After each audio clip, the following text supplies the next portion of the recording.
have to live here. This is our home. So when the cameras put up and the police officers gone, we living in trashy neighborhoods. Like, we didn't live in the best neighborhoods as there was, but now it's like y'all breaking in stores and y'all taking things like toilet tissue and dollar bills for what?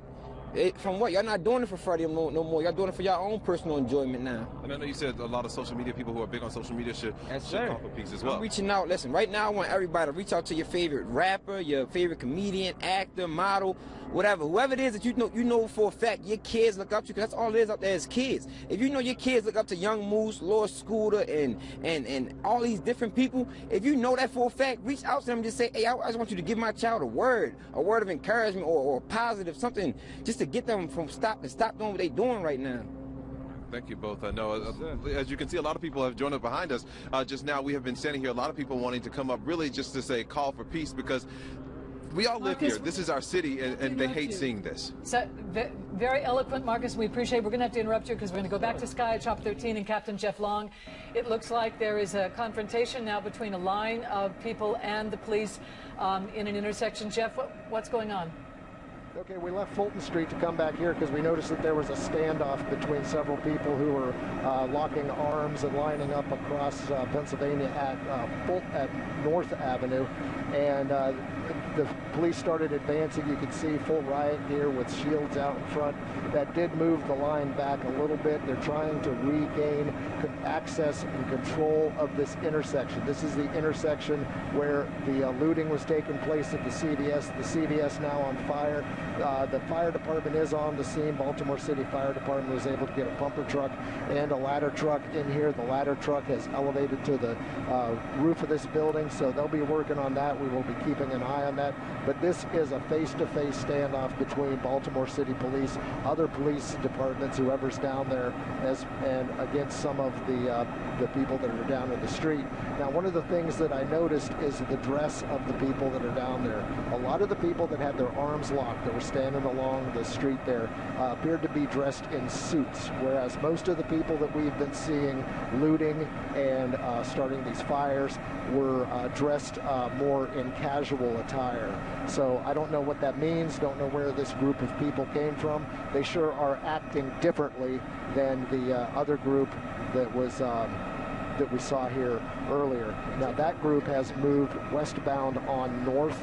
They are up at Fulton. There and I believe I can see that they still are looting an Easy Mart on the corner of Fulton and North Avenue. The Baltimore City Police helicopter is flying very low over that scene, keeping an eye on that. That group does seem to be getting a little bit smaller, but they're moving. It appears as though they're starting to work their way southbound on Fulton. So they are working through this, through West Baltimore here, systematically going from one place to another. Now, there's a large group.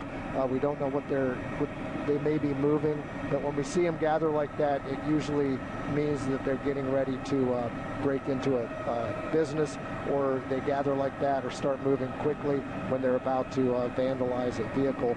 They seem to be walking past civilian vehicles. We haven't seen only one. We've only seen one civilian vehicle that was burned. That was up by the Mondawmin Mall. Mostly their target here seems to be the police.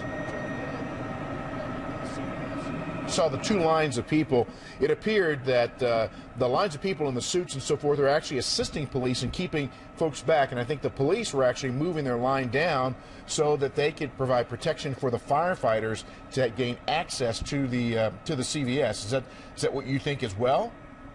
Well, it's more of a face-off because you can see that the people who are in the suits may have been keeping the rioters from approaching the police, but the police, when they advance forward, they move that line back as well. It's very important for the police to allow the fire department to get in here to take care of this CVS, so that's why they moved when they did. As far as we can tell, they've pushed that line back far enough where at least they've created a line of safety for the people near that building, because people that are not dressed in firefighting gear have no reason being that close to a burning building, and that's everybody knows that.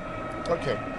We're going to, and just a couple of things that you mentioned earlier, Vic, that library right there. Apparently now the library has been evacuated. They've been able to get everyone out of it. And also there are a couple of other CVS's in the area that wisely have had their employees go home and they've closed them down. Our reporter, Christy Aletto, is on the ground, and we believe you're near this intersection. Are you, Christy, at North Avenue?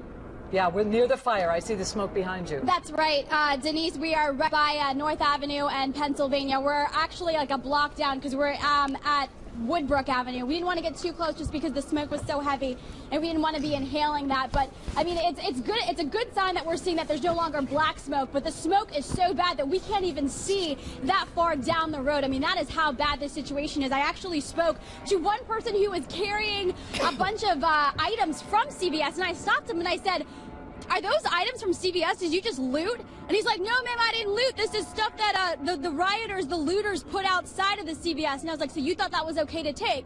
And he's like, "Yeah, I did, because if I didn't take it, somebody else was going to take it." So that was his justification for taking the items outside of CVS. I mean, I was pretty flabbergasted to hear it myself.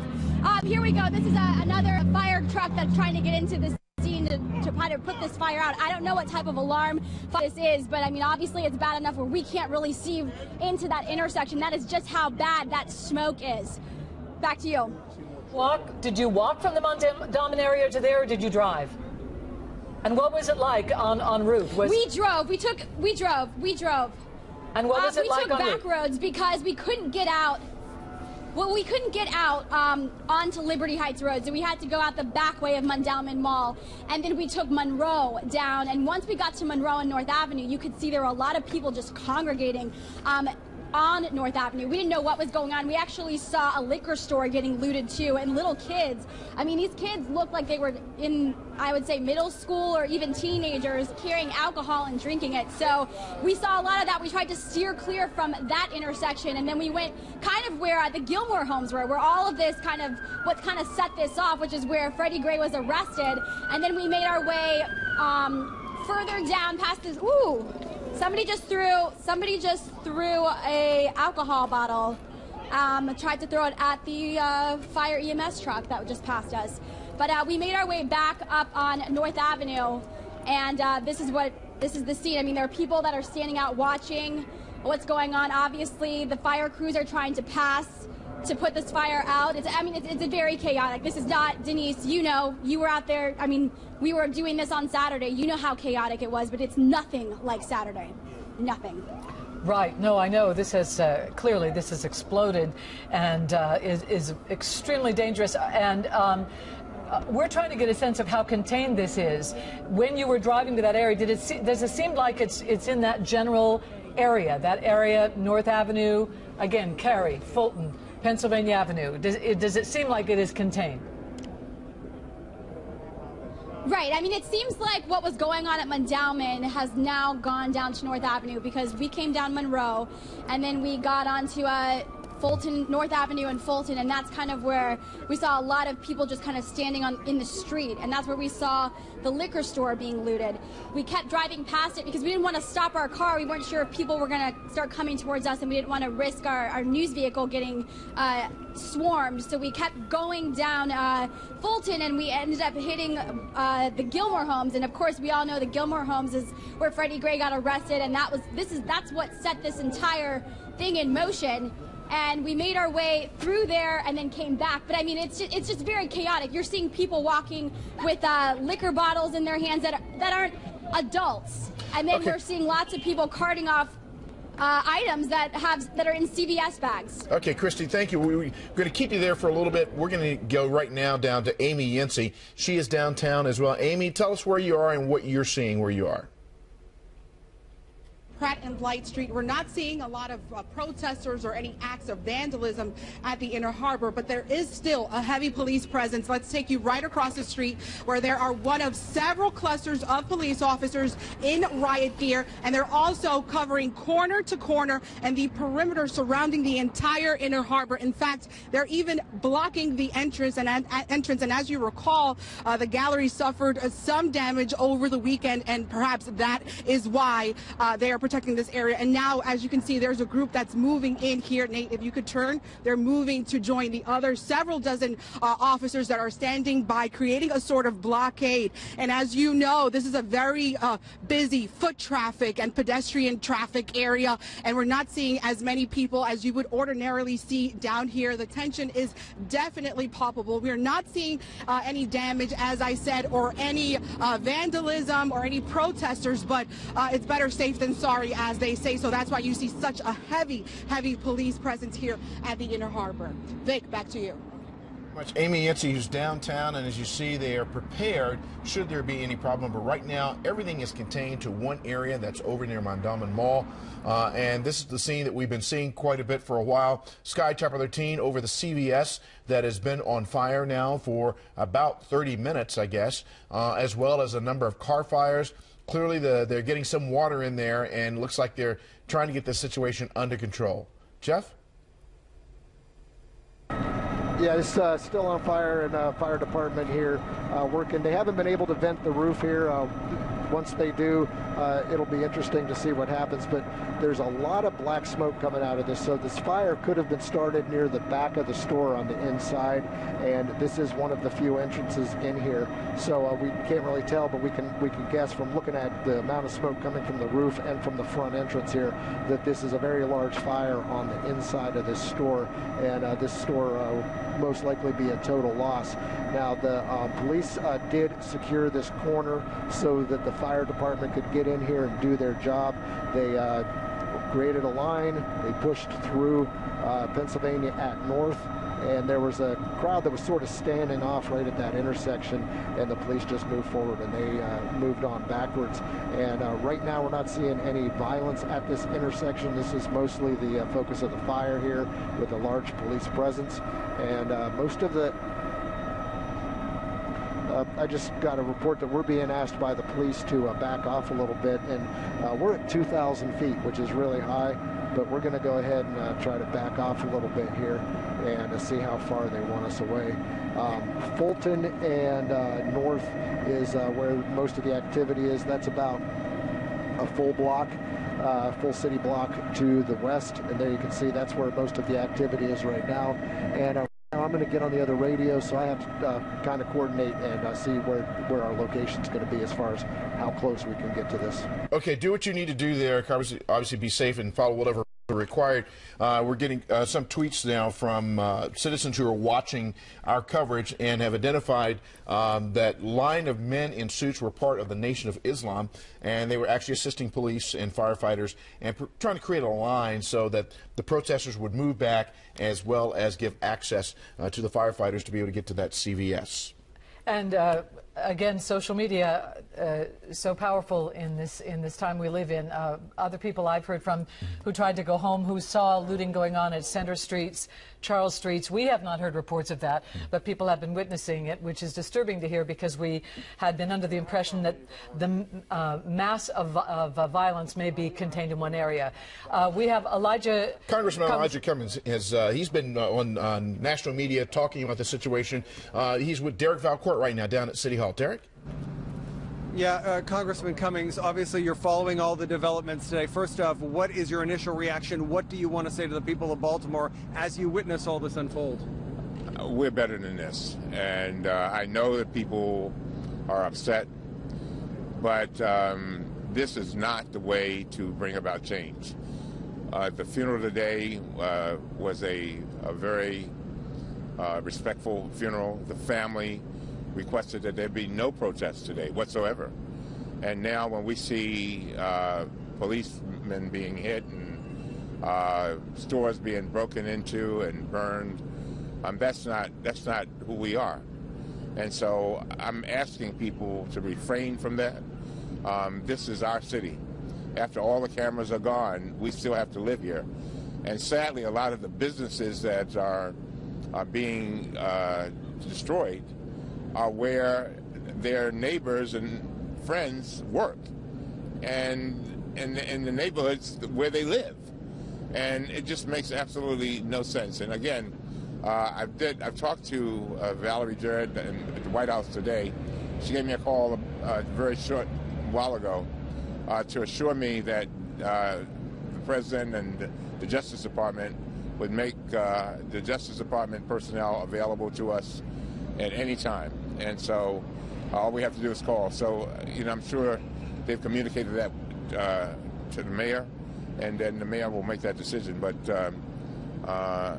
hopefully we will be able to get some justice people in to reassure the community that the investigation on the federal level will be very thorough, and that hopefully we'll have a Ferguson-type pattern and practice investigation of the police department, and try to make sure that we do things the way they should be done. We know for a fact that Mr. Gray was not strapped in, and he probably should have never been arrested. We know that. And we also know that he had some very serious injuries and he died. And I think people, from walking around and talking to people, the thing they're most upset about is the idea that there was a police report that initially said that he was arrested without force and without incident. And I think that just caused people to really get upset. And a number of people just haven't gotten over that. But there's no excuse whatsoever for burning buildings, breaking windows, and throwing anything at a policeman. I think they create a very dangerous situation. One of the things we're seeing, of course, is that this is a lot of young people out there. Now, we're not sure their exact ages. I don't care how old they are. It doesn't make any difference. People know better than to be breaking into stores and burning buildings and putting themselves in danger and putting the police in danger.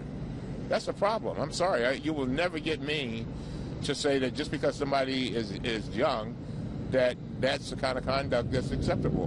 Because what it does is it puts them in a situation where they can be harmed, they can be arrested, and it's not good for our community. And by the way, it takes away, it basically becomes a distraction for what we have to be about, the business of doing, and that is keeping one Baltimore together. And as we go on, obviously, this is Monday. There weren't even supposed to be any kind of protest That's today. exactly right. Are you worried as we go forward? We've got, Tuesday, Wednesday, Thursday. I promise you, we will bring this under control. I'm about to meet with about 150 ministers who are anxious and ready to do a lot to try to work with the community.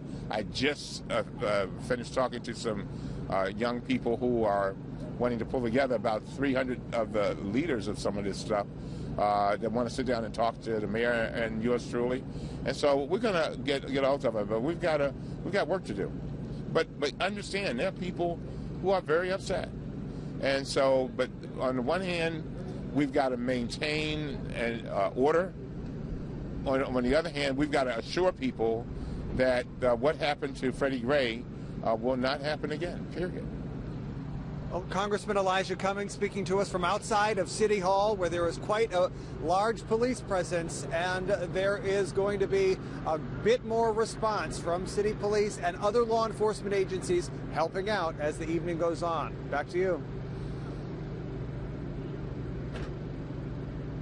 Derek, I wonder if we can ask you to ask Elijah Cummings one more question there, and that is, if the ministers are meeting, is it reasonable to assume that they will have any power to bring this under control? Can the ministers really do anything? The question the anchors are asking, if the ministers and a meeting with a large group of ministers, do they have any power to help bring this under control? How can they help? They've got a lot of power. You got to remember, all of these churches that they represent have a lot of men. I know my church in and of itself probably has about 3,000 men in it. And so it's a matter of organizing and then working with the police to see how they want us to assist them. We're gonna, no matter what we're gonna do, we're gonna have to make sure that we're effective and efficient in whatever we do. We don't want to put anybody in danger, but the police, I know, will welcome some help, and they just have to let us know what they want us to do. Thank you very much, Congressman. He's got a busy schedule. He has other interviews to do, so I'm going to let him go. Okay. All right, thank you, Derek. And I know that there has been a call, as Vic was saying earlier, for leaders of religions across the board to come together to try and calm down this crowd. And among them, the head of our local Catholic Archdiocese, Archbishop William Lori, who I understand is on the phone with us. Are you there, Archbishop? Yes, I am. What is your appeal? What is your message to anyone who may be listening who is a member of your faith? Certainly, it is first of all an appeal for peace. Nothing is accomplished by violence. Certainly, there are big issues to be addressed, long-standing issues. Certainly, we need to get to the bottom of this whole situation. But violence is certainly not the answer. The second message I have is prayer. One of the things that brings us together as a community is prayer. And thirdly, we have a large presence in the city, in many parishes, schools, social service agencies, and I think that we need to be 11 in the community to do everything that we can to bring about a peaceful and swift resolution to this very, very difficult situation.